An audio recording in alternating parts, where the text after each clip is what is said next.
uma pergunta que eu acho que a gente pode encadear bem com um tema que atravessa todo o livro, em todas, acho que as dimensões que você está analisando ali, que é o nacionalismo.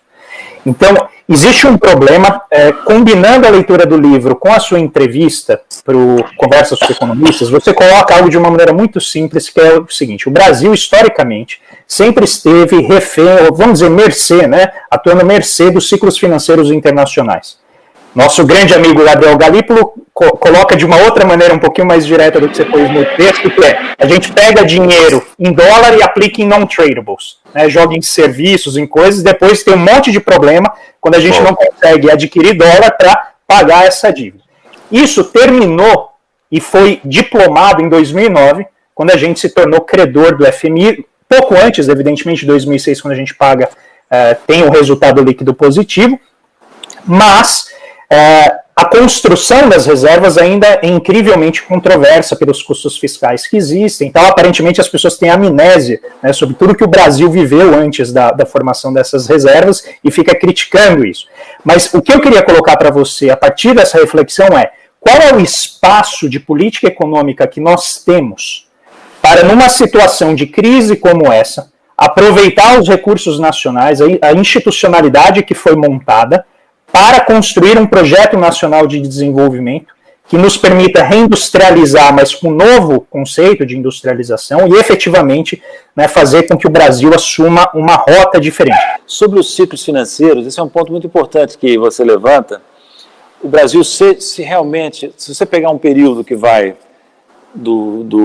da crise dos petrodólares nos anos 70 até a crise de 2002, cambial brasileira, 2002, 2003, você tem um longo período em que o Brasil esteve, de fato, submetido à mercê, como você disse, dos ciclos financeiros externos.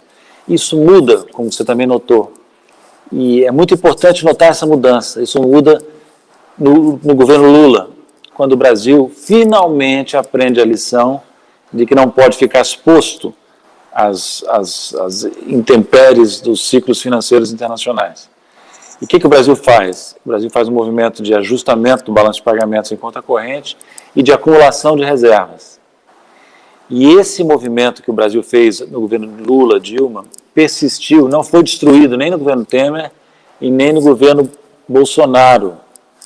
E é por isso, e só por isso, que o Brasil não está aí de joelhos, como estão outros países emergentes nessa crise de 2020. É por isso, e só por isso, que o Brasil, em 2008, 2009, pôde se tornar credor do fundo, em vez de ir buscar recursos no fundo. Entende? Então, para mim, é crucial que essa lição não seja desaprendida pelos economistas brasileiros, inclusive pelos economistas da Faria Lima, que fazem tanto barulho na mídia. É importantíssimo manter o nível de reservas altas. Não me venham com o argumento que o custo de oportunidade é alto, e que o custo de carregamento é alto, porque o custo de carregamento se reduziu muito com a queda dos juros domésticos. Praticamente é muito administrável hoje em dia, né?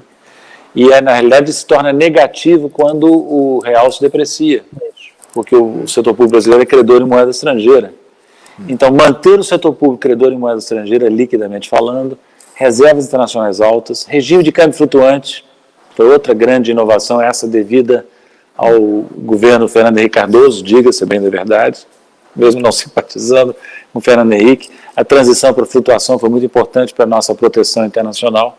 Então, você combina reservas altas, regime de câmbio flutuante, dívida não dolarizada, ou seja, não ter uma dívida externa grande, pública, nem em moeda estrangeira, nem indexada ao câmbio. Todas essas características o Brasil tem. Então, a minha resposta a você é a seguinte: nós temos condições objetivas de deslanchar. O que nos falta são condições subjetivas, mentais, entende? É a ideia de que nós estamos, de alguma forma, seguir um roteiro determinado por a economia ortodoxa de galinheiro, porque não é mais a economia ortodoxa que se faz em Washington, como nós estávamos dizendo antes, né? Então, eu acredito muito naquilo que o Keynes, sabe? O Zé Márcio me perguntou quem eram os economistas que tinham me influenciado. Bom, certamente o Keynes é talvez o maior deles. O que o Keynes dizia? Ele frisava a importância da retórica e da persuasão, por oposição à demonstração apodídica, que é muito rara em economia. É muito raro poder fazer demonstrações inequívocas em economia que sejam ao mesmo tempo relevantes. Então, tudo em economia depende do quê? Retórica, o Zé Márcio conhece esse assunto melhor do que eu, e depende de essays in persuasion, ensaios em persuasão, que não por acaso foi o título escolhido para um grande livro de ensaios que o Keynes publicou por volta de 1930, entende? Então nós temos que fazer todos, vocês podem ajudar muito nisso, vocês que são jovens, tem todo um raio de influência já crescente. O Zé Márcio e eu já estamos aí crepusculares, né? Mas vejam bem, crepusculares e sob uma pandemia, né? E nós temos que tomar cuidado com a pandemia. Mas olha, vocês têm um papel importante a mostrar para os economistas brasileiros. Olha, está dentro de nós, o medo de crescer está dentro de nós. O medo, a ousadia mínima para fazer, não precisa de grande ousadia.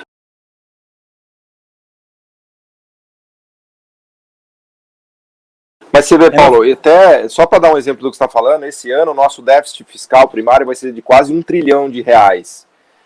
Imagina quando que a gente iria pensar que o Brasil teria a capacidade de criar uma dívida de 100% do PIB, de ter um déficit primário de R$1 trilhão, né? Porque o nosso déficit vinha em 120 bi, 130 bi, então de repente multiplicou por 10, claro, muito disso por conta do auxílio emergencial, da pandemia, mas é o que a gente tem falado, né, André? O rei está nu, né? Está aqui, ó.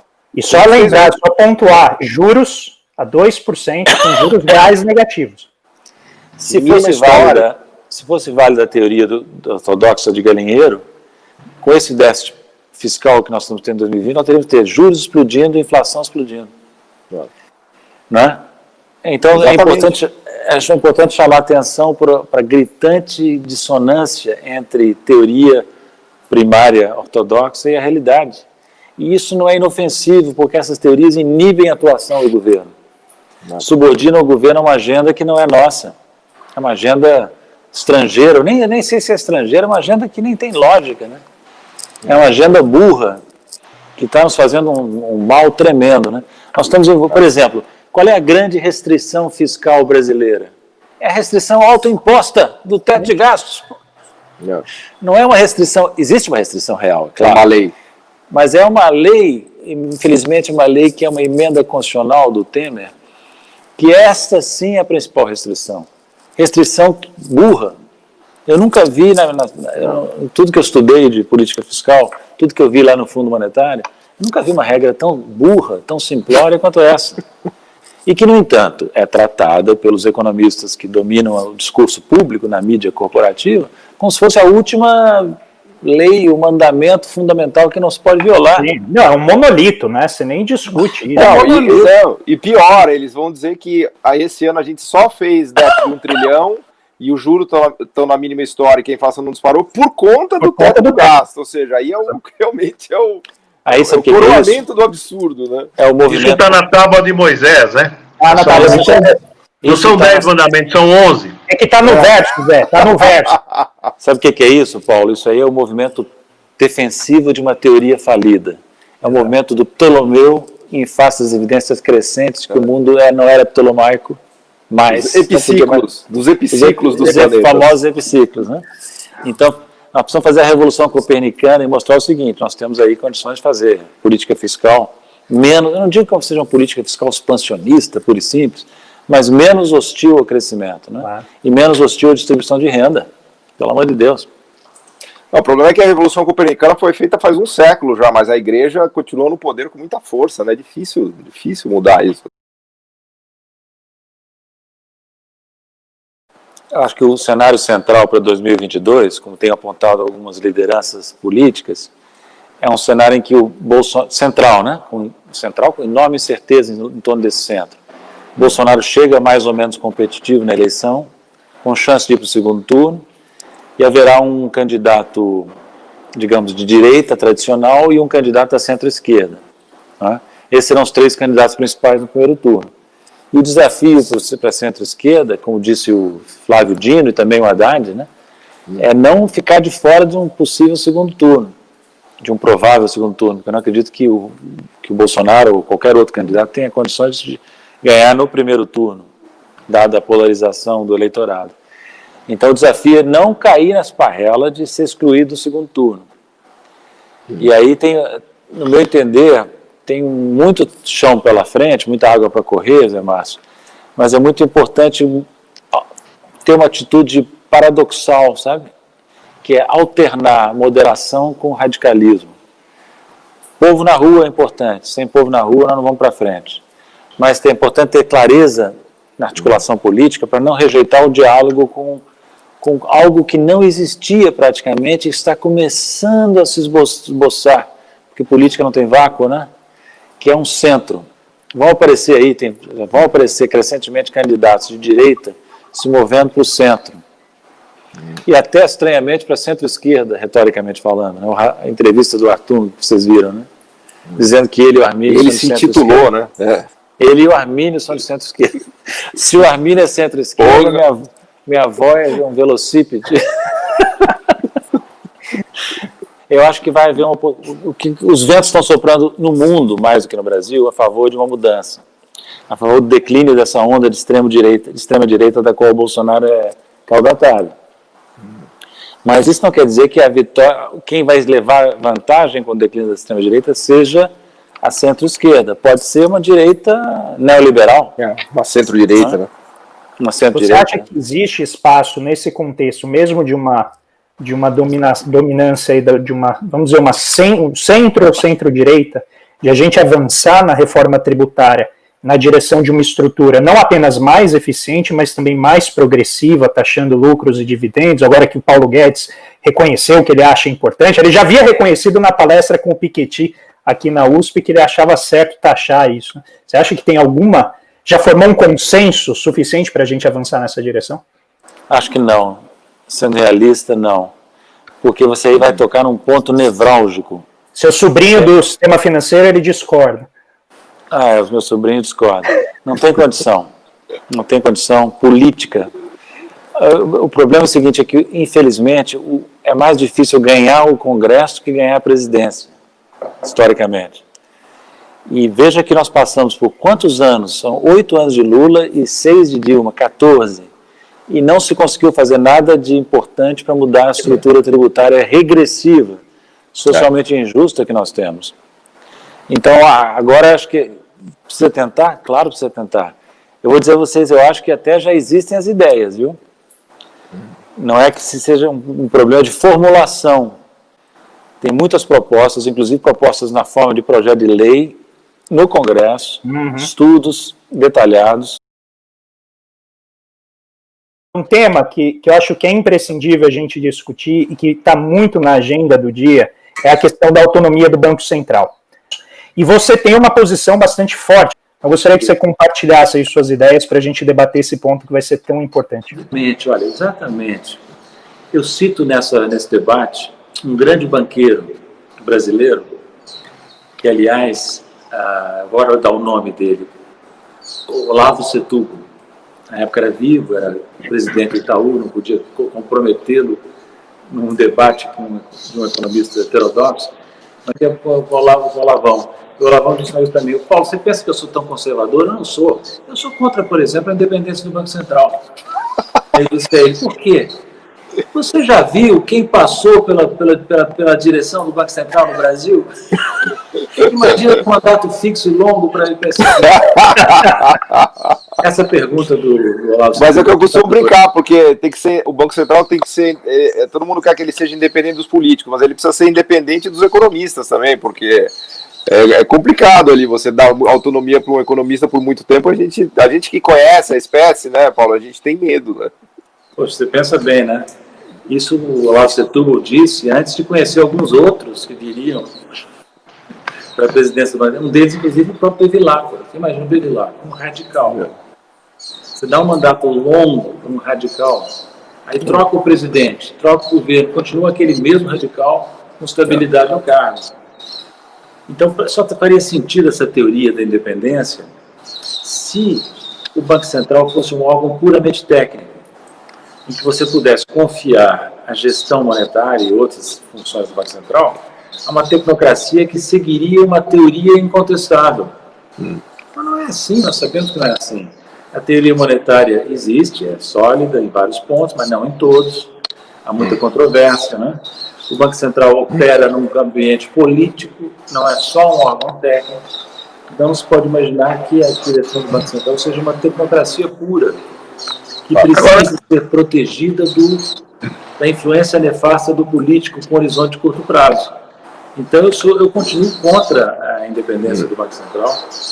O que é o ponto central desse projeto, André, Paulo Gala, José Márcio? O ponto central desse projeto, não vamos perder de vista, é a ideia de que você vai dar mandatos fixos e longos, relativamente longos, 4 anos, não coincidentes com o presidente da República. Então, o presidente Bolsonaro vai nomear uma nova direção do Banco Central, presidente e diretor, por 4 anos. O presidente eleito em 22 pode ser algo totalmente diferente do Bolsonaro, vai ter que lidar num chave com a equipe nomeada pelo Bolsonaro. Entende? Então, eu sou contra isso. Acho que a grande pergunta que não se faz é a seguinte: quando o Banco Central é dependente? Não é, ele já é na prática razoavelmente autônomo.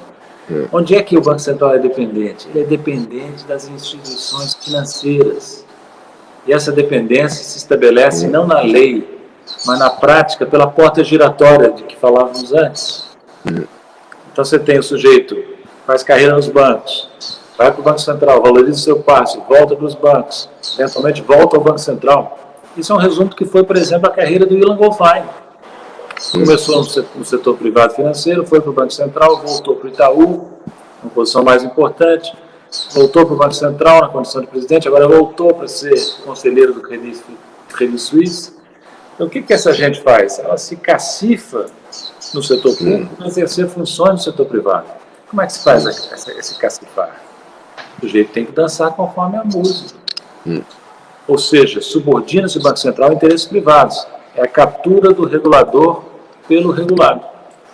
E essa captura tem um contrapeso frágil no fato de que a direção do Banco Central é demissível ad nutum, a qualquer momento, pelo presidente da República e pelo ministro da Economia, última análise, entende? Isso tem que continuar assim. Olha, tanta ignorância, a ortodoxia do governo econômico do Galinheiro que reina no Brasil faz muitos estragos. Um deles é esse. Por exemplo, quem imagina que o Banco Central possa ser de fato independente? A política fiscal e monetária tem que ser coordenadas. Então, as autoridades fiscais e monetárias não podem cada um atuar em faixa própria, como se fossem independentes. O que seria correto? Tomar uma decisão estratégica dessa no Congresso. Teria que ter audiência no Congresso, transmitida em rede nacional. Onde estão as audiências? No Senado não houve, que eu saiba. Na Câmara não houve. Nada impede de fazer uma audiência virtual, bota um defensor, ou vários defensores do Banco Central Independente contra críticos, e bota para discutir. Vamos ver se essa teoria tem consistência. Pelo amor de Deus. Eu estou lembrando agora, eu fiz uma visita para o Guido, já depois dele ter saído, ele calado demais, etc. Eu falei, Guido, você tem que fazer uma apresentação, uma discussão, e ele fez, no âmbito da pizza, viu, Paulo? Os membros da pizza que assistiram um seminário maravilhoso dele, e ele dizendo, olha, eu fui obrigado a fazer política fiscal, a gestão dele inteira sem a perna monetária, ele não tinha, né? Porque o tempo todo era... Havia uma divisão clara entre o Meirelles, no Banco Central, né, e o Ministério da Fazenda, cada um por si, Deus por todos, né? Exatamente, ele fez política econômica sem a política monetária. Então ele fez muito, né? Está expressando a velha posição keynesiana de que a política fiscal e monetária tem que ser coordenada e, portanto, o Banco Central não pode ser um órgão independente. Essa é a posição dos keynesianos, sempre foi. E como que você avalia a gestão do neto do Roberto Campos? Que, curiosamente, por uma ironia da história, ele que trouxe a taxa de juros para patamar. Ele não, a pandemia, mas pelo menos ele que foi o responsável por levar a taxa de juros às mínimas históricas. Não acho que seja tão ruim o neto do Roberto Campos, né? Melhor que o antecessor, mais flexível, mais ágil, né? Ele é um cara mais pragmático, né? O antecessor, que é o Goldfein, é um paquiderme.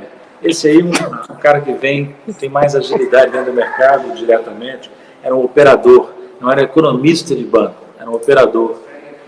e faz com isso um papel importante, eu acho que. Onde é que eu vejo falhas? Por exemplo, o Banco Central não tem garantido que o crédito chegue, as operações de crédito emergenciais cheguem na ponta aos bancos, aos pequenos e médios. Está muito inerte nesse ponto. Mas na gestão da Selic tem sido bom, tem aproveitado bem o espaço e criado com isso uma condição nova para o financiamento do Tesouro, né? E para fazer um pouco de contraponto a essa pressão recessiva, né? E você acha que, vamos imaginar que eu acho que o projeto de autonomia vai passar. A minha impressão é que existe base suficiente para aprovar. Como que você melhoraria o projeto que está lá? Não sei se você chegou a estudar já profundamente. Eu melhoraria da seguinte maneira: o projeto, no que diz respeito ao elo realmente relevante, que é a relação de dependência do Banco Central com instituições financeiras privadas, ele só mantém o status quo insuficiente, que é a quarentena de 6 meses do presidente e diretor ao deixar. Muito pouco isso. Uma quarentena muito pouca, muito pequena. Então eu eu introduziria mecanismos para dar uma obrigação ao Banco Central de se desvincular um pouco mais desses interesses. Eu faria, não vai haver muito apoio para isso na turma da Bufunfa, mas eu faria uma regra que determinasse que a composição da diretoria fosse objeto de lei. E que pelo menos, digamos, pelo menos 2 composição, né? diretores sejam ou funcionários do Banco Central, ou profissionais do setor real da economia, ou de outros setores do governo, né? E só 1/3 reservado ao pessoal do mercado, né? No máximo 1/3. Por quê? Porque para evitar essa promiscuidade da relação. Né? Outra coisa, eu gostaria de ver os mecanismos de prestação de contas do Banco Central à sociedade e ao parlamento, sociedade via parlamento, diretamente à sociedade, mais especificados no projeto. Você vai dar mais autonomia e independência deles. Ô Paulo, o teu som está um pouco ruim. Cria obrigações maiores para que eles prestem contas do que fazem. Por exemplo, divulgar as atas, né, as falas das reuniões, você acha que esse é um caminho? Pode até ser gravada a ata e disponibilizada depois de um certo tempo, ou ser uma ata de opiniões personalizadas, onde você identifica a opinião de cada diretor nos temas centrais, né? É uma possibilidade. Obrigar os deputados e senadores, os diretores a virem falar com os deputados e senadores regularmente, explicando as suas ações, né? Acho que isso ajuda, não resolve o problema. O problema principal do projeto, no meu entender, é esse mandato longo, não coincidente com o do presidente, que é, como eu disse, A gente pode explorar isso também em outras oportunidades, mas eu queria dar só um argumento de economista, que vocês vão talvez gostar, que eu tirei do Blinder, Alan Blinder, há muito tempo. Bancos centrais, teoria em prática. Estou lendo o Alesina, estou lendo essa turma toda defendendo a independência do Banco Central com os argumentos que vocês conhecem, mas esse argumento pode ser reduzido ao absurdo, da seguinte maneira: qualquer setor-chave da política econômica, do Estado de um país, merece então autonomia. Por que não fazer com o Banco Central, com a Receita Federal, o mesmo que você faz com o Banco Central? Lá também é importante preservar a independência dos técnicos de influências políticas malignas, né? Então dá as agências, todas as agências. Mandato fixo, não coincidente com o presidente da República, para o secretário da Receita e para os seus auxiliares principais. Mesma coisa nas agências reguladoras, e vai por aí. Se você for aplicando esse raciocínio onde pode aplicar, onde deve aplicar, você chega a um Estado balcanizado, fragmentado, cheio de agências independentes e impossibilidade de coordenar a política econômica no nível central pelo poder político eleito. Esse é o negócio. Você vai cercear o poder político eleito para dar poder a uma tecnocracia não eleita.